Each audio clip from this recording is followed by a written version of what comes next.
तो क्या आप भी है बिहार बोर्ड क्लास 10th का स्टूडेंट? क्या आप भी देने जा रहे हैं 2024 में सोशल साइंस का पेपर? क्या आपके मन में भी डर है? तो ये सारे डर इस वीडियो को देखने के बाद खत्म हो जाएगा। और आप चाहते हैं कि हमारा सोशल साइंस में बेहतर से बेहतर मार्क्स आए, तो ये वीडियो सिर्फ आपके लिए है। इस वीडियो के शुरू से अंत तक बने रहिएगा। आपके मन में जितना भी सोशल साइंस को लेकर डर होगा वो सारा डर खत्म हो जाएगा। बस आप इस वीडियो से बने रहिए। राहें जहाँ तक जाएगी राहगीर वहाँ तक जाएगा, दरिया से क्या पूछना कि नीर कहाँ तक जाएगा। खींच धनु का डोर निशाना साधो अपनी मंजिल पर, खींच धनु का डोर निशाना साधो अपनी मंजिल पर, बाकी बाद में देखा जाएगा कि तीर कहाँ तक जाएगा, तीर कहाँ तक जाएगा।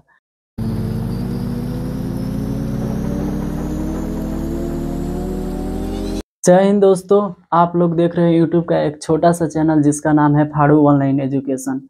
तो क्या आप भी है बिहार बोर्ड क्लास 10th का स्टूडेंट? क्या आप भी देने जा रहे हैं 2024 में सोशल साइंस का पेपर? क्या आपके मन में भी डर है? तो ये सारे डर इस वीडियो को देखने के बाद खत्म हो जाएगा। और आप चाहते हैं कि हमारा सोशल साइंस में बेहतर से बेहतर मार्क्स आए, तो ये वीडियो सिर्फ आपके लिए है। इस वीडियो के शुरू से अंत तक बने रहिएगा। आपके मन में जितना भी सोशल साइंस को लेकर डर होगा वो सारा डर खत्म हो जाएगा। बस आप इस वीडियो से बने रहिए।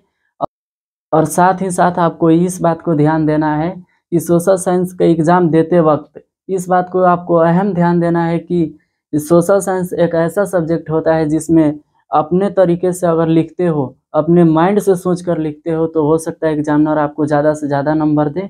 और जो ऑब्जेक्टिव करने के बाद जो पहला प्रश्न का आप आंसर देते हो उसको आप सही तरीके से दीजिए, सही आंसर दीजिए। 1 से 2 क्वेश्चन का आंसर अगर आप सही देते हैं, एग्जामिनर पढ़ने के बाद आपको उससे जज कर ले जाएगा कि इस बंदे में कितना नॉलेज है, कितना जानता है, कितना पढ़ा है। उसके बाद आपको जज कर लेता है। अगर आप उसको सही से आंसर नहीं लिखते हो तो हो सकता है आपके टैलेंट पर कोई एग्जामिनर शक कर ले। और आपको जानकारी के लिए बता दें कि सोशल साइंस का अंतर्गत क्लास 10th में 4 सब्जेक्ट आते हैं जो कुछ इस प्रकार है। पहला सब्जेक्ट आता है हिस्ट्री, हिस्ट्री आता है पहला सब्जेक्ट। और दूसरा सब्जेक्ट होता है बाबू ज्योग्राफी, एक रिकॉर्ड भी। तीसरा सब्जेक्ट होता है इकोनॉमिक्स।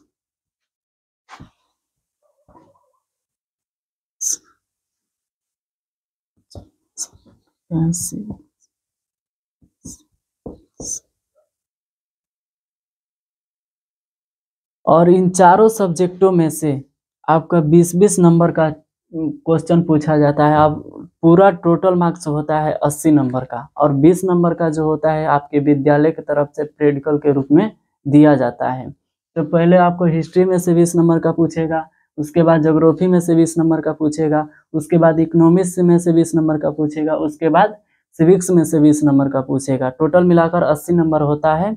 80 नंबर में आपका 40 नंबर रहेगा ऑब्जेक्टिव का सवाल और 40 नंबर रहेगा सब्जेक्टिव का सवाल। और ये 40 ऑब्जेक्टिव में 80 ऑब्जेक्टिव पूछता है, जिसमें 80 में से आपको 40 ऑब्जेक्टिव का जवाब देना रहता है। ऑब्जेक्टिव क्वेश्चन के आंसर देने के बाद आप जब सब्जेक्टिव क्वेश्चन का आंसर देने जाएंगे तो सबसे पहले जिस सब्जेक्ट का आप आंसर देंगे उस सब्जेक्ट को आप हेडलाइंस में ऊपर लिखेंगे। और उस सब्जेक्ट का आंसर जो देंगे उसमें अगर 2 नंबर का क्वेश्चन, जैसे हिस्ट्री होगा तो हिस्ट्री में 2 नंबर का क्वेश्चन आपको पूछेगा 5। अब 5 गो में से बनाना रहेगा मात्र 3 गो। और जो 4 नंबर का क्वेश्चन रहता है वो पूछता है 2 में से मात्र देना रहेगा 1 को। और ऐसे भी हो जाता है ज्योग्राफी में, इकोनॉमिक्स में भी ऐसे होता है, सिविक्स में भी ऐसे होता है। तो आपको 2 नंबर का क्वेश्चन जो पूछेगा वो 5 पूछेगा, जिसमें से आपका 3 को आंसर देना रहेगा। और जो 4 नंबर का क्वेश्चन पूछेगा वो 2 पूछेगा, और जिसमें से आपको आंसर 1 को देना रहेगा। तो सभी सब्जेक्ट में ऐसा ही होता है। और एक अलग टॉपिक हो जाता है ज्योग्राफी का। ज्योग्राफी का एक अलग टॉपिक होता है जो बहुत सारे बच्चे नहीं जानते हैं, जिसका नाम है आपदा प्रबंधन। उसमें से बाबू बहुत सारे क्वेश्चन पूछेगा, बाढ़ के बारे में पूछ देगा, आप ज्योग्राफी का एक अलग टॉपिक होता है जिसका नाम है आपदा प्रबंधन। इसमें से यही आपदा के बारे में पूछेगा, जैसे भूकंप हो गया, बाढ़ हो गया, तो ये सब चीज़ें आप अपने दैनिक जीवन में देखते हो, तो इसका आंसर आपको देने में बहुत आसानी रहेगा। तो इसमें आप अपने दिमाग से सारी चीज़ों को सोचकर लिखना है और अच्छे तरीके से लिखना है। ऐसा नहीं है कि आप बाढ़ के बारे में, भूकंप के बारे में नहीं जानते हो, अपने लाइफ में एक ना एक बार ज़रूर देख लिए होगे ये सारी चीज़ें। ऐसे तो बिहार में खासकर ऐसे देखने को मिलते रहता है, बाढ़ वगैरह हो गया, भूकंप तो पूरे देश में, नेपाल में अधिकांश में देखने थे। ये सब बचाव के कार्य जितने भी रहते हैं, तो आप शायद इससे रिलेटेड हो, इस घटना से के बारे में आप जानते हो, तो इसका आंसर देना आपके लिए बेहद आसान हो जाएगा। आपदा प्रबंधन से मात्र 8 नंबर का क्वेश्चन पूछता है, जिसमें 4 नंबर का ऑब्जेक्टिव रहता है और 4 नंबर का सब्जेक्टिव रहता है। तो आपदा प्रबंधन बिना पढ़े आप एकदम सोच के आप इसका आंसर बेहद आसानी तरीके से दे सकते हो। सबसे पहले एक महत्वपूर्ण बात आपको बता दूं कि ऑब्जेक्टिव जो सोशल साइंस का होता है वो किताब के अलग से नहीं आता है, ये दूसरा सब्जेक्ट नहीं है, जो आप पढ़े रहिएगा किताब में वही आएगा। ऐसा नहीं है कि कहीं अलग से आ जाएगा। ऑब्जेक्टिव जो होता है किताब के अंदर से आता है, चाहे वो हिस्ट्री का हो, चाहे ज्योग्राफी का हो, चाहे इकोनॉमिक्स का हो, चाहे सिविक्स का हो। तो आपको इस बात को लेकर डरना नहीं है कि ऑब्जेक्टिव कहीं अलग से आ जाएगा तो हम कैसे बनाएंगे, वो बिल्कुल आपको चिंता नहीं लेना है। ऑब्जेक्टिव जो रहता है वो एकदम किताब से रहता है, और सब्जेक्टिव तो आप सोशल साइंस का सब्जेक्ट है, तो इसमें समझ लीजिए ज़्यादा से ज़्यादा लिखे रहिएगा, तभी जाकर आपको एग्जामिनर नंबर देगा। अगर आप कम से कम लिखे रहिएगा तो हो सकता है कि एग्जामिनर आपको नंबर ना दे।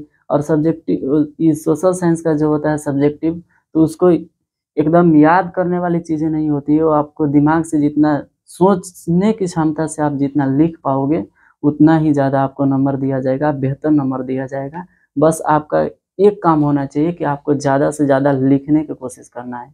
अगर आप इतिहास का आंसर दे रहे हैं तो ऊपर हेडिंग में इतिहास लिखा रहेगा, उसके बाद आप इतिहास के जो भी क्वेश्चन का आंसर दे रहे हैं तो इतिहास के दीजिए। उसके बाद अगर आप ज्योग्राफी का आंसर देने लगे तो ज्योग्राफी ऊपर रहना चाहिए, तब उसके बाद आंसर दीजिए। उसके बाद अगर इकोनॉमिक्स का आप दे रहे हैं, इकोनॉमिक्स ऊपर लिखा रहना चाहिए, तब उसके बाद आप उसका आंसर नीचे देना शुरू कीजिएगा। अगर उसके बाद आप सिविक्स का दे रहे हैं तो सिविक्स ऊपर लिखा रहना चाहिए, उसके बाद आप आंसर देना शुरू करेंगे। ऐसा नहीं कि हम आंसर दे रहे हैं सिविक्स का, लिख दिया हिस्ट्री में, तो आपका पूरा का पूरा गलत हो सकता है। तो इस चीज़ बहुत बड़ी बात है, इसको आपको ध्यान में रख कर जाना है एग्ज़ाम हॉल में। ऐसा नहीं है कि ये चीज़ें आपके कोचिंग में या ये कहीं न कहीं बताई गई होगी, तो इस चीज़ को आपको ध्यान में रखना है ताकि आपको नंबर ना कटे और बेहतर से बेहतर मार्क्स। और आपके मोटिवेशन के लिए एक छोटा-सा शायरी है कि सुबह का खाना क्यों ना खाना पड़े शाम को, कि सुबह का खाना क्यों ना खाना पड़े शाम को, इस साल इतना मेहनत करो कि ब्रांड बना दो अपने नाम को। और बहुत सारे बच्चों के मन में ये सवाल रहता है कि सिविक्स बहुत हार्ड सब्जेक्ट होता है, लेकिन आपके जानकारी के लिए यह बता दूं कि सिविक्स इतना आसान कोई सब्जेक्ट नहीं होता है। सिविक्स जो होता है वही नेतागिरी वाला जो सब्जेक्ट होता है, वही वार्ड सदस्य, सरपंच, मुखिया उखिया के बारे में ये सब सिविक्स में दिया जाता है। तो सिविक्स आप लोगों को ये माइंड में सोच कर नहीं जाना है कि सिविक्स बहुत हार्ड सब्जेक्ट होता है।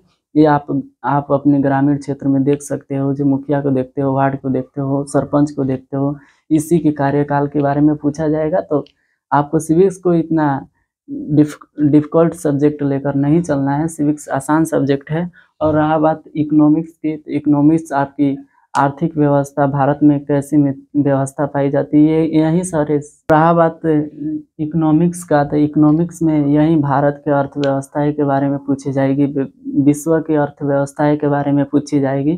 तो ये सब इससे आप परिचित हैं, ऐसा नहीं है कि आप इससे परिचित नहीं हैं। और रहा बात ज्योग्राफी का, तो ज्योग्राफी में तो आप जानते ही हैं, जैसे आपदा वफ्ता के बारे में पूछ दिया जाएगा। आपके भारत के कर्क रेखा, ज्योग्राफी में जो आपके अधिकांश सवालें पूछी जाती है वो कृषि संबंधी सवालें रहती है। तो कृषि तो आप खेती तो किए ही हैं, गांव में रह रहे हैं, तो खेती से आपको जानकारी रहता है। अगर पूछ देगा सिंचाई क्या होता है, तो सिंचाई आप तो करते हैं, जानते हैं, तो इसके बारे में आपको लिखना थोड़ा मुश्किल नहीं होगा मेरे हिसाब से, क्योंकि हम गांव के लड़के हैं, तो गांव में ये सब चीज़ें देखने को मिलता है। और रहा बात हिस्ट्री, तो हिस्ट्री में आप राष्ट्रवादी ये सब सारी चीज़ों को आप जानते हैं, ऐसा नहीं है कि आप नहीं जानते हैं। तो कोई भी सब्जेक्ट सोशल साइंस में ऐसा मुश्किल नहीं होता है, सब आसान होता है। तो आपको एग्ज़ाम में एकदम प्रेशर लेकर नहीं जाना है कि हाँ सोशल साइंस एकदम मुश्किल सब्जेक्ट है, नहीं हो पाएगा, कुछ नहीं होता है इसमें। बस आपको लिखना होता है, अपने माइंड पे सोच कर लिखना होता है। सोशल साइंस आपके माइंड की कैपेसिटी, आपकी क्षमता को जाँचने के लिए परीक्षा लिया जाता है। जो आप सोच कितना सकते हैं, आप उस चीज़ों के बारे में लिख कितना सकते हैं, आपके पास कितना नॉलेज है उस चीज़ों के बारे में बोलने के लिए। तो सोशल साइंस कोई मुश्किल सब्जेक्ट नहीं होता है। राहें जहाँ तक जाएगी राहगीर वहाँ तक जाएगा, दरिया से क्या पूछना कि नीर कहाँ तक जाएगा। खींच धनु का डोर निशाना साधो अपनी मंजिल पर, खींच धनु का डोर निशाना साधो अपनी मंजिल पर, बाकी बाद में देखा जाएगा कि तीर कहाँ तक जाएगा, तीर कहाँ तक जाएगा। अगर ये वीडियो आप लोगों को अच्छा लगा हो तो हमारे चैनल को सब्सक्राइब कीजिए और कमेंट बॉक्स में ज़रूर बताइएगा कि आपको ये वीडियो कैसा लगा हो। तब तक के लिए धन्यवाद।